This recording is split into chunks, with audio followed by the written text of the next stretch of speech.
One of the things that I noticed when I went to work with the Johnny Cash show is about 2 days in, I thought, whoa, times have changed. This is not the same show I saw in Jackson, Mississippi when I was 12 years old. This is not the same guy I listened to, mesmerized, listening to the Folsom Prison and San Quentin records. The times had changed, he had moved on, and I felt a little bit more I was like with the Lawrence Welk show. And there was a lot of, it was a family show more than anything. So I just went, well, take it for what it is. It's the greatest job you've ever had, and it was unbelievable to me that I was there in the first place. You'll learn a lot. You're at school. So about a weekend, he said, how's things going? I said, pretty good. He said, you enjoying yourself? I said, pretty much. And he said, what do you mean pretty much? Let's talk about this. And I said, basically, what happened to the guy who fought for the Indians? What happened to the guy who sang for prisoners?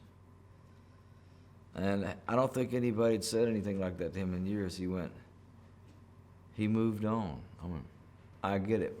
But I could tell that he was not content with being Patriot Cash out in the heartland, playing to senior citizens and performing arts centers anymore.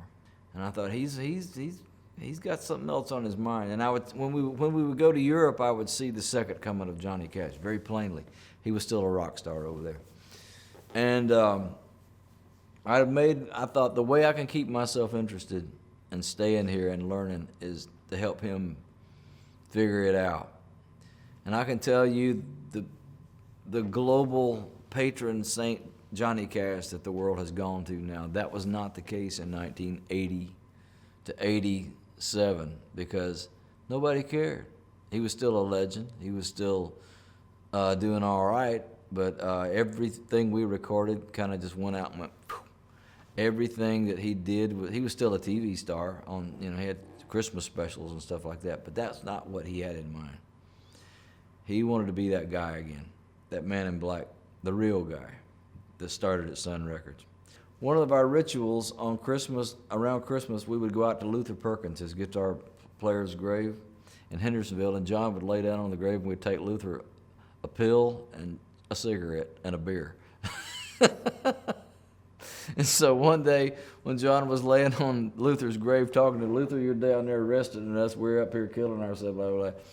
And John was smoking a cigarette after we'd left Luther a pill, and he says, I think you ought to produce a gospel record on me. He said, if Luther don't oppose, I think we should do it. I said, let's go. And so that's how the gospel record came about. But that was one of the instances of him reaching, just reaching for his roots and reaching to get back.